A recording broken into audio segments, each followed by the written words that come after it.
Bueno, hemos leído primero, he querido coger este, pero hoy quiero hablaros, si yo os dijera cuáles son los mandamientos del Señor, Juan, ¿qué me diríais? Juan, Juan, ¿cuál es el mandamiento del Señor? pues son mandamientos. Supongo que estáis pensando en que, a ver, ¿quién me dice algo? Amarás a Dios sobre todas las cosas En y al prójimo como a a ti ti mismo. mismo, los famosos 10 mandamientos, ¿no? ¿Y tú cómo ves la cristiandad en general hoy? ¿Cómo la ves? En la iglesia. Tú dirás, bueno, ¿y qué tiene que ver una cosa con otra, no? ¿Tú la ves bien? Hablando en términos generales, Sí. ¿tú ves que la cristiandad, los cristianos vamos bien? No, bien. ¿Y qué pasa? Entonces, si la cosa no va como tiene que ir, porque lo natural, no sé, ¿a ti qué te parecería que sería lo natural? ¿Que las iglesias crecieran o que las iglesias menguaran? ¿Que las iglesias fueran más fuertes o que las iglesias sean más débiles? ¿Cómo lo veis? O que sigamos a Dios. Y si la cosa no va como tiene que ir, ¿de quién puede ser la culpa? ¿De Dios? De Satanás. ¿De las circunstancias? Bueno, vamos a ver, para no alargarlo mucho más y no liaros la cabeza, todos, incluido yo mismo, hasta que el otro día meditando en la palabra del Señor, el Señor me hizo ver algo. Cuando hablamos de los mandamientos nos referimos a los famosos 10 mandamientos, ¿no? Que el Señor le dio a Moisés en el monte Sinaí. Y desgraciadamente también yo creo que todos somos un poquito responsables en el sentido de que a veces hablamos de, bueno, ¿por qué la cosa va tan mal? Y si Dios, esto es muy típico sobre todo en el mundo, si Dios es tan poderoso, tan bueno, ¿por qué no soluciona las cosas? Pero luego nosotros mismos, por ejemplo, en nuestra vida, y ahí se cumple también lo que el Señor dice, en lo que juzgas a los demás te condenas a ti mismo, porque a veces hacemos muchos juicios sobre los demás y no nos miramos a nosotros mismos. Pero lo que recriminamos muchas veces, si Dios fuera tan bueno, si Dios fuera tan poderoso, ¿por qué no nos soluciona los problemas? Ahora vamos a ver. Por ejemplo, en tu vida personal, los que habéis tenido y los que hemos tenido hijos. Por ejemplo, la primera caquita que soltó mi hija se la cambié yo. Allí en el famoso cuartillo del hospital. Ahora, ¿se te ocurriría que le tengo que cambiar los pañales ahora? Si ella lo puede hacer, salvo que estuviera impedida, pues ¿no te parece que lo normal es que lo haga ella? Ahora yo te digo, ¿tú sabes que hay mandamientos del Señor que no son los 10 mandamientos? Que no solemos poner en práctica y que a veces nos quejamos porque Dios no hace cosas que tendríamos que hacer nosotros.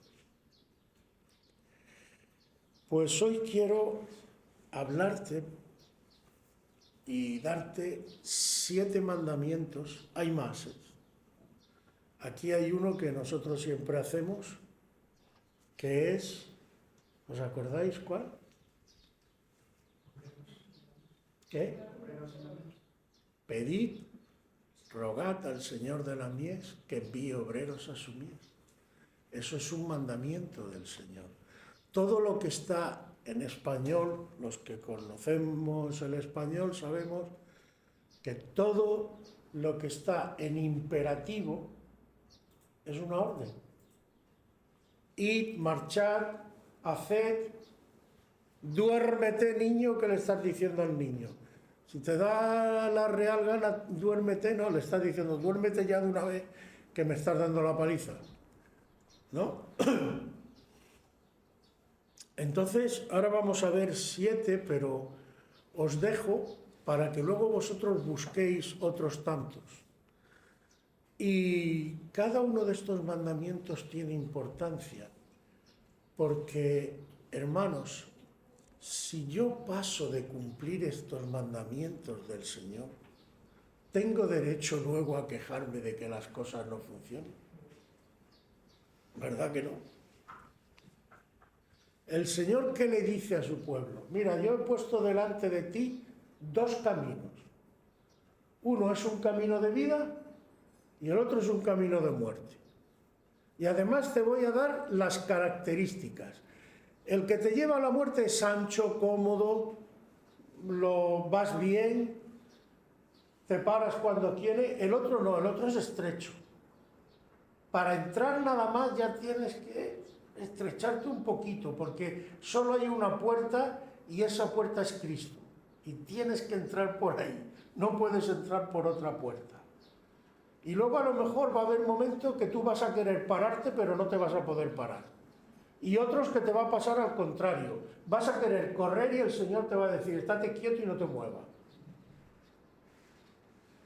Pero ese será estrecho, incómodo, no te da placer a lo mejor en algunos momentos, pero es seguro y te lleva a la vida eterna. Y ahí ves también otra cosa importante. El Señor no es un político, nunca te engaña. Lo que te dice, lo cumple. Y como sabe que el camino de salvación no es un camino de rosas, pues no te miente, te lo dice. Esfuérzate y sé valiente. Pero tendrás recompensa. No te vas a quedar tirado, ni te vas a quedar de cualquier manera. Eso yo te lo garantizo. Ahora, lo mismo que te garantizo eso, te garantizo que te vas a tener que esforzar y luchar. Porque parte de mi bendición es hacer de ti una persona hecha y derecha, que sepas luchar en la vida, que sepas enfrentarte a los problemas y no salir corriendo. Y además, porque las cosas, que es lo fundamental, el enfoque principal al que hoy le quería dar lo que quiero hablar, hay cosas que no se te van a arreglar si tú no pones en práctica lo que yo te digo. Fijaos, por ejemplo, que muchas veces también lo comentamos entre cristianos, la famosa frase, las puertas del infierno no prevalecerán contra la Iglesia. ¿Sabéis, por cierto, de dónde viene lo de las puertas del infierno? Porque tiene un contenido muy concreto bíblicamente hablando. ¿Sabéis, por ejemplo, cómo Booz se casa con Ruth y hereda las cosas del que fue su antiguo marido que murió? ¿Cómo solucionan el problema? Dice que se va a las puertas y coge la costumbre que tenían de entregar un zapato. ¿Por qué a las puertas? ¿Por qué Job en Sodoma y Gomorra nos dice que se sentaba a las puertas de la ciudad?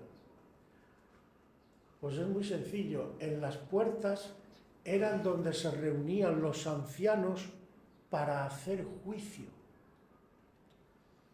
para solucionar problemas entre los habitantes. Cuando alguno tenía un pleito, se iba a los ancianos y los ancianos, reunidos en las puertas, tomaban consejo y veían qué se hacía. Es decir, lo que el Señor está diciendo cuando dice las puertas del infierno no prevalecerán contra mi iglesia, está diciendo básicamente que todo el consejo, todas las maquinaciones, todas las estrategias que haga el infierno no va a poder hacer y lograr que mi iglesia sea destruida, porque mi iglesia la mantengo yo. Entonces, pero esto es importante, porque podríamos decir, bueno, ¿y entonces por qué estamos como estamos? Incluso parece que Satanás ganara terreno cada día. Bueno, quizás la primera pregunta que nos tendríamos que hacer es, ¿estamos haciendo las cosas como Dios quiere que las hagamos? Porque Dios nos ha dado unas instrucciones. Yo estaré con vosotros, tú tendrás que luchar, pero no te vencerán si qué. Vamos a Mateo, al final de Mateo, veréis, aquí. El último versículo del Evangelio de Mateo, ¿quién lo tiene? Capítulo 28, versículo 20, de Mateo. ¿Lo tenéis por ahí?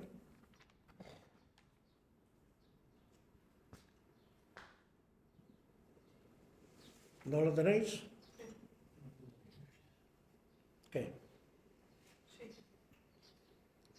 Enseñándoles que guarden todas las cosas que os he mandado.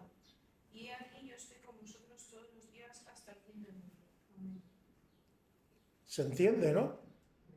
Sí. Le dice a los discípulos, enseñándoles, hay que enseñar, que guarden, tenéis que guardar todas las cosas que os he mandado. Y he aquí, yo estoy con vosotros hasta el fin del mundo. Es decir, por eso esto se llama la Gran Comisión, porque es una encomienda de Dios a su pueblo. Yo estoy con vosotros, la victoria la tenéis, pero vosotros tenéis algo que hacer. Vosotros tenéis que poner en práctica una serie de cosas que yo os he enseñado. Y además, no solo vosotros las tenéis que poner en práctica, las tenéis que enseñar para transmitirla a las siguientes generaciones. Aleluya. ¿Eso de quién es función? Nuestra, no es de Dios. Entonces no podemos esperar que Dios lo haga por nosotros, ¿no? Nosotros tenemos que hacer nuestra parte y Él hará la suya. Aleluya. Bueno, pues vamos sin más de esto a ver estos 7 mandamientos que no son de los 10 mandamientos, aunque evidentemente van a estar ahí relacionados, y veremos que además cada uno tiene su importancia. ¿Cuál pensáis que sería el primero? ¿Y hacer discípulos? No, el primero de los 7 es, por eso he cogido este texto de Juan, un mandamiento nuevo os doy. ¿Qué? Os améis unos a otros, ¿no? Exacto. Dice el 35, en esto conocerán todos que sois mis discípulos. ¿Por qué? Seamos claros y sinceros. Cada uno tenemos nuestros defectos. ¿Por qué el mundo no cree más en nosotros? Porque no se refleja el Dios en nosotros. Dios dijo, Jesús, ¿Qué ve el mundo cuando nos ve actuar? soy la luz. ¿Nos distinguimos de los demás? Fijaos, es importante. Que somos la luz y la a que llamaría mucho la atención si viera que nosotros nos tratamos de una manera diferente a como nos trata el mundo, que no nos tratamos con la punta del pie, que nos ayudamos cuando hace falta, que estamos más dispuestos a servir que a que nos sirvan a nosotros. Primer mandamiento, que os améis unos a otros, Juan 13:34. Y evidentemente se habla del amor de Dios. Aleluya. ¿Y qué quiero decir con esto? Que no está hablando de sexo, ni está hablando de un amor interesado, sino está hablando... Es difícil porque el amor realmente, según la palabra de Dios, el amor es una naturaleza. Hay un versículo que dice, Dios es amor. Pero si se pudiera dar una definición que nos diera a entender de alguna forma por dónde van los tiros, yo lo definiría como el amor es la actitud personal tuya, de tu voluntad, de buscar el bien para los demás. Que tú estés interesado en producir bien y no en producir mal. Rechazar el desear el mal para otros y al contrario, buscar, desear el bien para otro. Entonces, que os améis unos a otros sería el primer mandamiento. ¿Cuál podríamos ver el segundo? Pues a ver quién me busca. Marcos 14:38.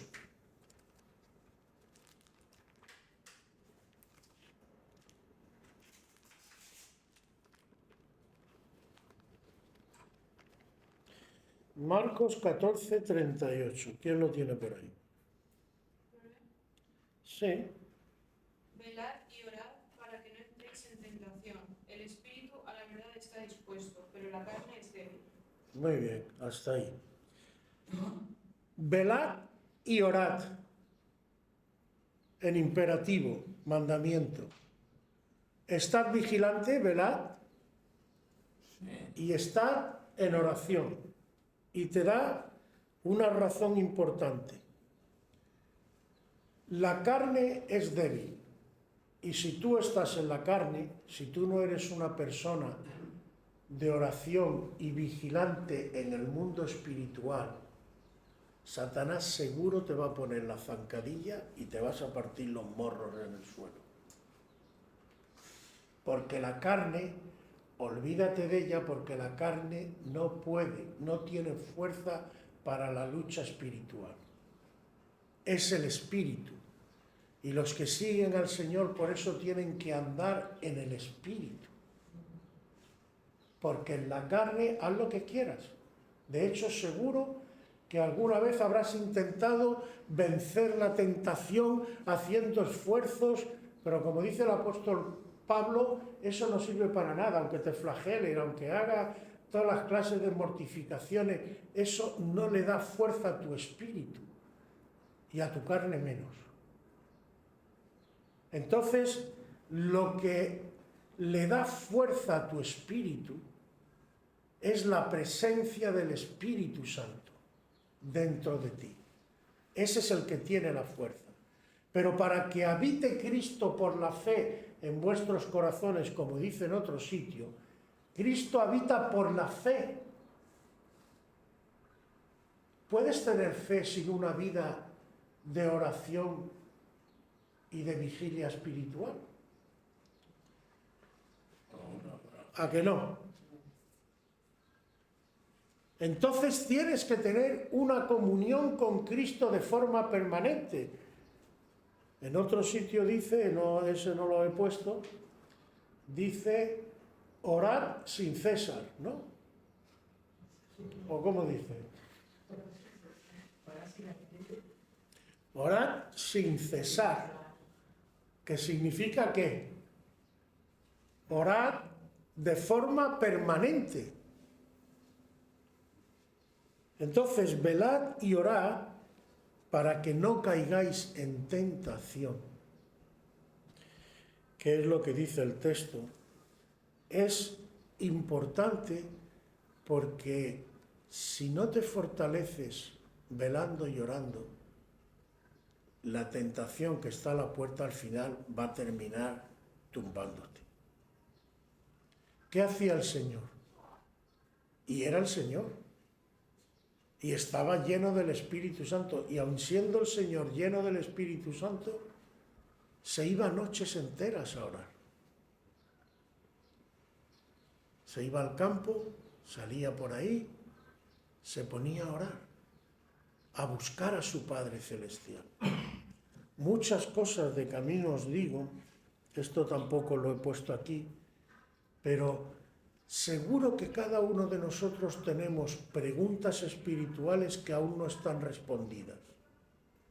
Y a veces buscamos respuestas, a ver si por aquí, por allí, le pedimos consejo. Pero yo te voy a decir, hay ciertas cosas en la vida espiritual que la respuesta te tiene que venir directamente de Dios. Y te digo más, incluso aunque te la dé, incluso un siervo de Dios, hay veces que aunque te la dé y tal, como que tú no te quedas satisfecho. Pero cuando el Espíritu te lo hace ver, y cuando tú lo ves a través del Espíritu, tú dices, esto es así. Entonces, es muy importante buscar al Señor en oración. Cógete, estúdiate incluso si quieres las vidas de los grandes siervos de Dios. ¿Qué hacía Abraham mismo, el padre de la fe? ¿Os acordáis cómo le dice el Señor a Abraham que su descendencia iba a ser cómo? Como la estrella del cielo. ¿Cómo se lo enseña? Si él no oraba. Tienes que orar, ¿no? Él se salía al campo y se ponía en comunión con su Dios, se ponía a hablar, y en una de estas el Señor le dice, mira las estrellas. Pues así va a ser tu descendencia.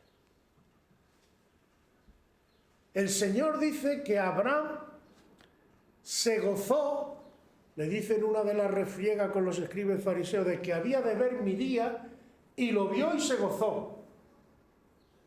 Los otros se quedan a cuadro y dicen, ¿cómo? ¿Aún tú no tienes 50 años y has visto a Abraham? ¿Pero qué película me estás contando? ¿Cómo vio Abraham el día del Señor? Pues yo creo que es muy fácil. Tuvo una revelación de nuestro Padre Celestial. Estaría en oración. ¿Cómo vio Daniel lo de los imperios y las explicaciones que le dio? Estaba en oración. La costumbre, además de los judíos, normalmente, y era la de Daniel, era él todos los días, por sistema, oraba 3 veces al día, por la mañana, a mediodía y por la noche. Y en el templo, en Jerusalén, el incienso que representa las oraciones de los santos, lo tenéis en Apocalipsis, lo que abría el día, los sacerdotes lo primero que hacían para abrir la jornada del día era poner el incienso. Lo primero, la oración. Y para terminar, el incienso. Lo que abre y cierra el día, la oración delante del Señor. Entonces, velad y orad es importantísimo. ¿Quién coge Romanos 12:15? A ver.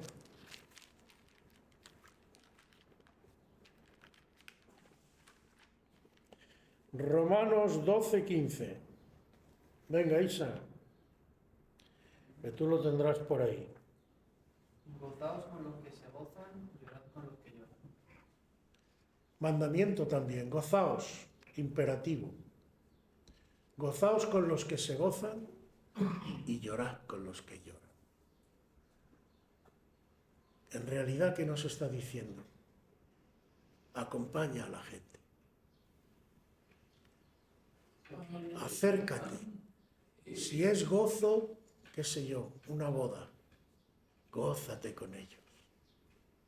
Participa. Bendíceles con tu presencia en el gozo. Si es tiempo de llorar, acércate y llora con ellos. Que vean que tú eres distinto. Que vean que tú no eres como el mundo. Que vean que tú sí tienes de verdad en la práctica deseos de ayudar a la gente, de bendecir a la gente. Bueno, de aquí no voy a decir mucho más. Vamos con el siguiente. Orad por nosotros para que la palabra corra. Segunda de Tesalonicenses 3:1. ¿Quién me lo lee todo entero? Segunda de Tesalonicenses. Por lo demás, hermanos, orad por nosotros, para que la palabra del Señor corra y sea glorificada, así como lo fue entre vosotros. Muy bien. ¿De qué nos habla esto? Orad también, está en imperativo. Gozaos. Orad por nosotros. ¿Quiénes somos nosotros? Los siervos del Señor, los ministros del Señor, todos los ministerios. Le está diciendo al pueblo, tenéis que orar por los ministros. ¿Por qué además es necesario que oréis? Para que Satanás no nos haga caer, nos ponga tropiezo, etcétera, y sobre todo, ¿por qué? Porque la consecuencia de eso sería que la palabra no va a poder llegar a más gente. Así que el pueblo de Dios tiene la responsabilidad de orar por sus pastores y por sus evangelistas, por los siervos en general, por todo aquel que está en un ministerio sirviendo. Y tenemos esa responsabilidad si queremos que las cosas avancen conforme la voluntad de Dios. Aleluya. Orad por los siervos del Señor. Luego el otro está en Santiago 5:16. Santiago se cayó. Se ha caído. Santiago 5:16. Confesad vuestras ofensas unos a otros, y orad unos por otros, para que seáis sanados. La oración eficaz del justo puede mucho. Bueno, fijaos aquí, también está en imperativo, confesaos y orad unos por otros. He querido, porque además parece que el Señor me ha ayudado, los versículos vienen muy completitos de las cosas que toca. Confesaos vuestras ofensas. En el pueblo de Dios no debe de haber, o al menos tenemos que procurar que no haya enfrentamientos, malos entendidos. Y cuando surge por lo que sea, en el pueblo de Dios los hermanos debemos por lo menos procurar solucionarlo. No darle a la cosa para que las rencillas y las peleas y las malas caras cada vez crezcan más. Al contrario, eso hay que intentar cortarlo. Y si es necesario confesar algo, lo confiesas. Si es necesario perdonar, hay que perdonar. Este no lo he puesto aquí, el de perdonar. Pero este es tan serio que hay un versículo, lo podéis buscar y así os tomáis vuestro trabajito, que dice que si no perdonamos a los demás sus ofensas, Dios no nos va a perdonar a nosotros. Es decir, el perdonar no es una opción, es un mandamiento. Además, si escucháis el Padre Nuestro, ¿qué dice el Padre Nuestro? Perdónanos nuestras, ¿cómo?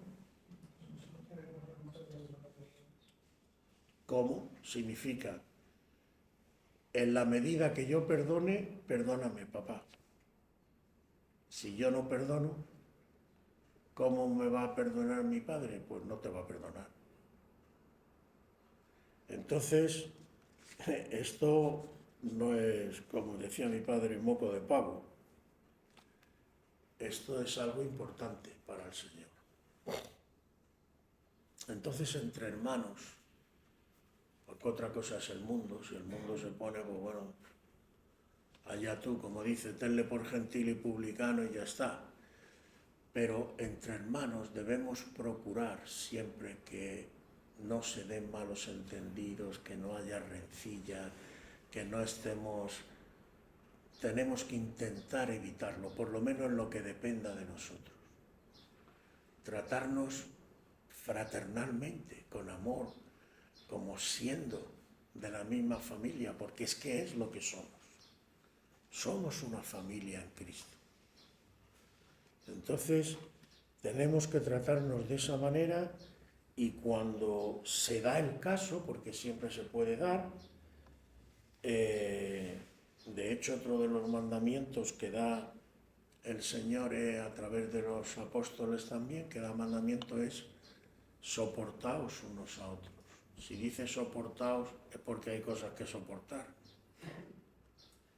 Porque el Señor sabe que todo no va a ser una balsa de aceite y que a veces los ánimos se enconan y la ira se desata. Pero tenemos que aprender a contener la ira, tenemos que aprender con la ayuda del Espíritu Santo a solucionar los problemas y a no dejarnos llevar por nuestra carne. Aleluya. Bueno, orad unos por otros por sanidad. Eso lo hemos leído ya, ¿no? En Santiago. Y dice además, la oración eficaz del justo puede mucho. Aquí te incluye dos cosas importantes. Puede haber enfermedades que son causa de, por ejemplo, de un rencor que tengas contra tu hermano. Y esto hasta los médicos te lo dicen. Cuando tú guardas mucho odio, mucho rencor, eso te afecta a ti también. Porque eso que tienes ahí te está machacando por dentro. Te quita la paz. Entonces, puede ocurrir que haya, no voy a entrar porque podríamos sacar además muchos casos, pero puede ocurrir que tú tengas una enfermedad que sea causa de tu enconamiento. Y entonces aquí te dice que si tú confiesas, si tú pones delante del Señor tu ira y orando unos por otros, intercediendo unos por otros, Dios te puede sanar. Y lo más probable es que cuando se te vaya el rencor, la sanidad venga.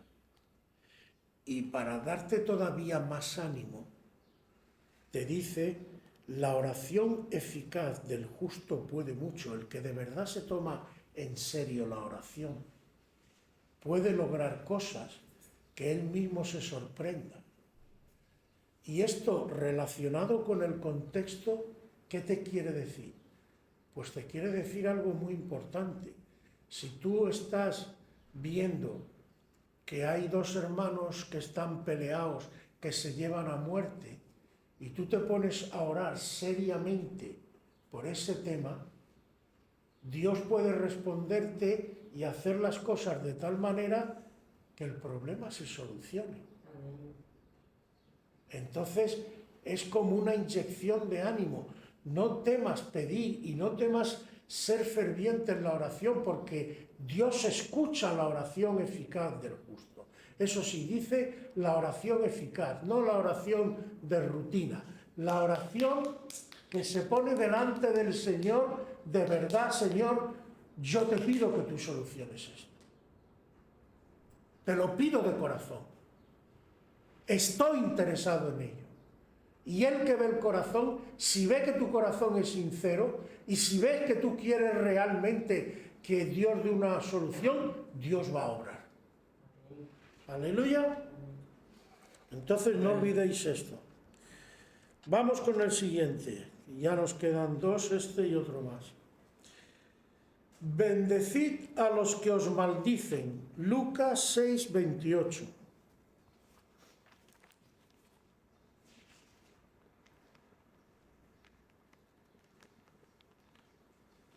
Bendecid a los que os maldicen y orad por los que os maldicen. Bendecid y no maldigáis, dice en otro sitio, ¿no? Bueno, no lo tengo por aquí, pero me vale. ¿Cómo tenemos que enfrentar los cristianos? Y yo sé que esto nos cuesta un montón, porque nuestra carne, como decíamos antes, débil, y nuestra carne se altera, ¿no? Pero las personas que nos maldicen, es decir, que nos desean mal,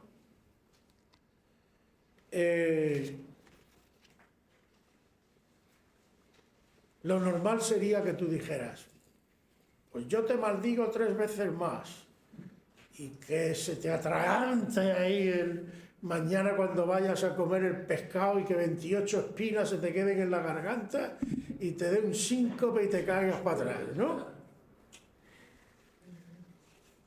Pues el Señor dice que no. ¿Os acordáis que decíamos, por eso creo que es una buena definición, que el amor es siempre desear el bien del otro? Entonces nuestra forma de luchar contra la maldad de este mundo no es enfrentarla con más maldad. En otro sitio el Señor dice, no seáis vencidos de lo malo, sino venced con el bien al mal. Y esta idea es general en todo, hermano. Entonces, el problema es que a veces yo creo que no terminamos de creer que Dios realmente va a obrar en el otro lado. ¿Y para qué voy a orar y tal y esto? Pero Dios es fiel, y si Dios te ha dado promesa, es verdad que Dios no obliga a nadie, pero Dios va a hacer cosas para que la otra persona se dé cuenta de su error. Y si se convierte la otra persona, no solo te has quitado un enemigo, has ganado un amigo. Aleluya. Y esta es la actitud que Dios quiere ver en nosotros los cristianos. Esto, mira, esto es tan importante que esto vale hasta para el matrimonio. Muchas mujeres y muchos hombres no obtienen más resultados cuando hay peleas en el matrimonio, porque tanto hombres como mujeres lo que quieren es retorcerle el pescuezo al cónyuge, darle 3 vueltas y dejarlo así colgado cuando se porta mal. Sin embargo, si ese cónyuge, ese hombre o esa mujer, en lugar de eso, se mantiene en su sitio como cristiano o como cristiana y se pone a orar firmemente y a decir, Señor, obra tú.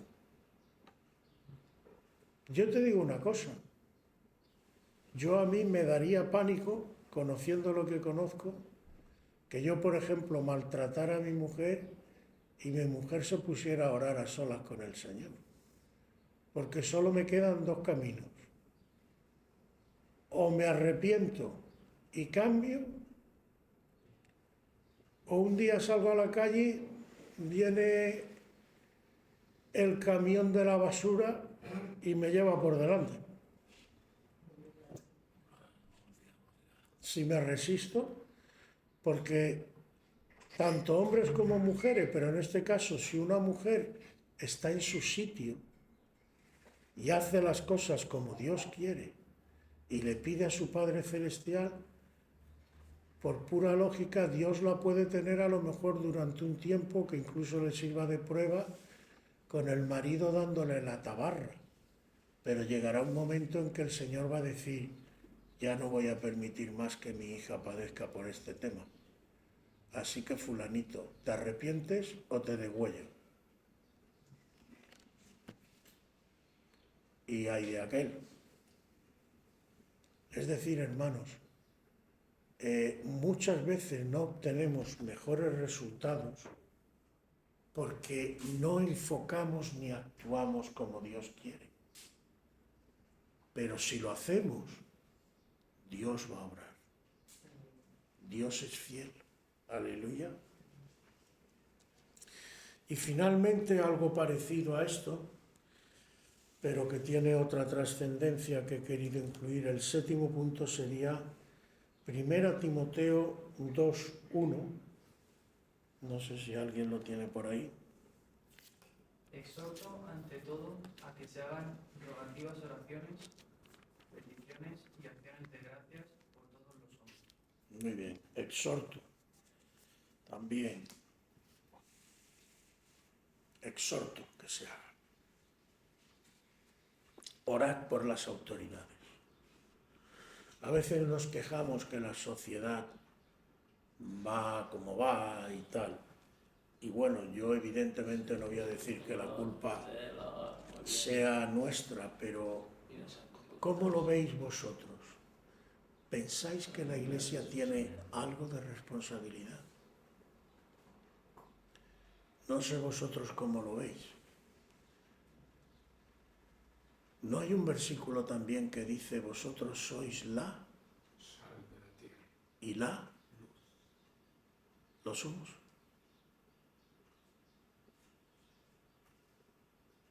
Yo creo que la Iglesia, no voy a decir toda evidentemente, porque además esta es otra cosa que el mundo predica y yo no puedo estar más en desacuerdo. Cada uno es responsable de sus actos. Pero eso no implica para que todos tenemos una influencia. Mira, cada uno de nosotros, lo mismo para bien que para mal, por ejemplo, tenemos una influencia en nuestros hijos. Evidentemente, no vas a tener toda la culpa de lo mal que te haya podido salir, ni todo el mérito de lo bien que te haya podido salir. Pero hay grados, digamos. Y si tú, por ejemplo, maltratas a tu hijo, ¿te vas a sorprender de que luego tu hijo te salga un maltratador? Si tú le consientes todo a tu hijo, ¿te vas a sorprender de que luego sea un caprichoso y un bandarra, como dicen por aquí? Alguna influencia vas a tener. El problema es que tenemos influencia, fijaos, hagamos o no hagamos. Si tú no haces nada con tu hijo, lo dejas que haga lo que le dé la gana, también vas a tener una influencia. ¿Cuál es la influencia que va a sacar tu hijo? Que yo a mi padre no le importo para nada y que hago lo que quiero.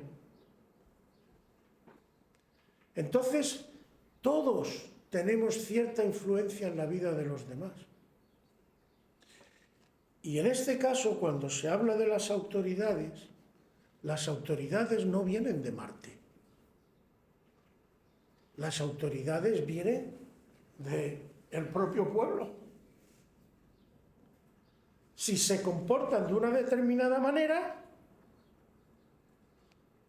¿no será que hay un caldo de cultivo ahí? Nos quejamos mucho, por ejemplo, de que los políticos se lo llevan crudo. Yo te diría, hazte tú primero una pregunta. Si tú estuvieras en su lugar, ¿tú qué harías?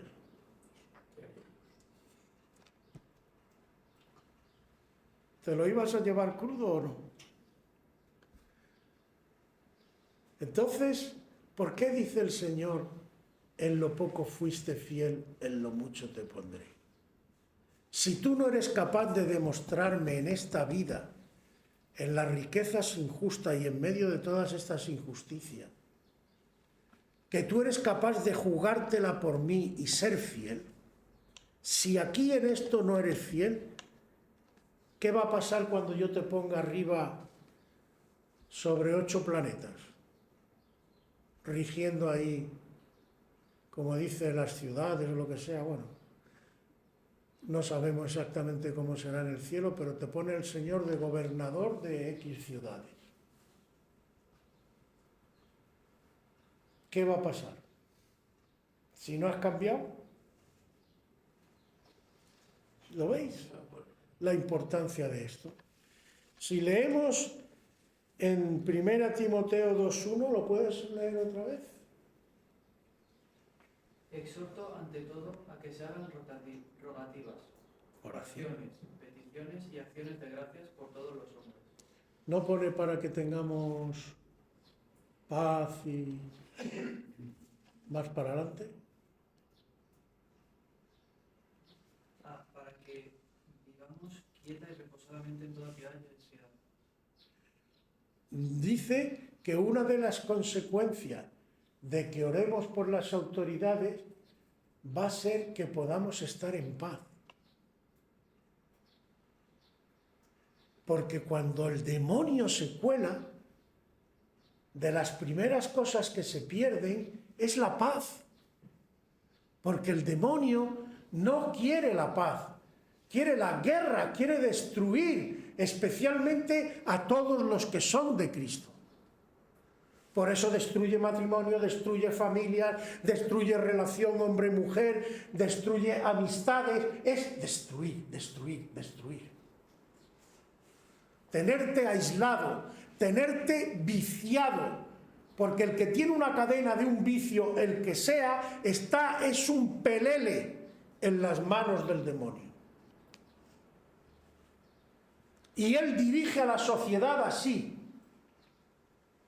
Te engancha para que seas un pelele y te mete el miedo, el susto. Porque a la gente llena de miedo, tú la llevas a donde quieres. ¿Cómo se rigen las mafias? Pero si el Señor nos pone el ejemplo por delante, no tenemos que ir muy lejos.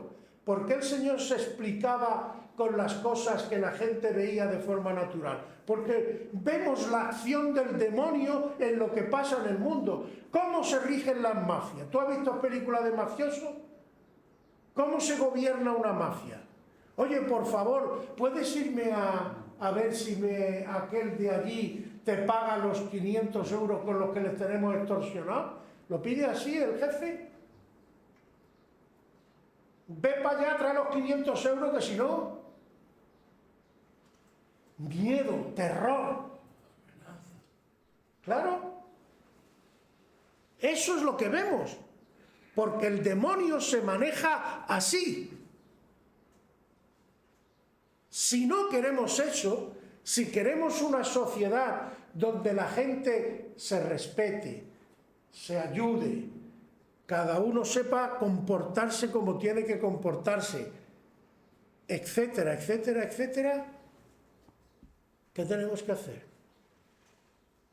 Si queremos que las autoridades se preocupen por el pueblo y no por su bienestar particular, ¿qué tenemos que hacer? Pues Dios nos lo ha dicho: orar, pedirle al Señor por esas autoridades, incluso si es posible, a ver si se convierten. Pero aunque no se conviertan, por lo menos que actúen de forma más responsable. Aleluya. Bueno, no me quiero extender mucho más, no os quiero cansaros y agotaros, pero yo he sacado estos 7, sé que puede haber muchos más. No quería hacerlo muy largo, Pero ya os doy además trabajito por si en estos días que algunos pillaréis tiempo y queráis estar en calma, podéis coger la palabra del Señor y ir buscando que otros mandamientos. No olvidéis que, vuelvo a decir, todo está en imperativo. No son sugerencias. Son cosas que el Señor nos ha mandado a hacer para que las cosas vayan mejor, para que su reino avance y las tinieblas retrocedan. Pongámonos a la obra. Vamos a hacerlo. Podemos orar, incluso tenemos una lista de oración de cosas que, por cierto, llevamos una racha, como he dicho al principio, que se ve que el Señor le ha dado permiso a Satanás y está dando coletazos por todos lados. Pero nuestra actitud como cristiano, ¿cuál tiene que ser? Enfrentarlo, luchar contra el enemigo, acudir a Dios, decirle: Señor, tú eres mi fe, tú eres mi esperanza, tú eres mi ayuda, aunque esté en tribulación, yo confío en ti, Señor. Y el Señor va a estar ahí. Aleluya.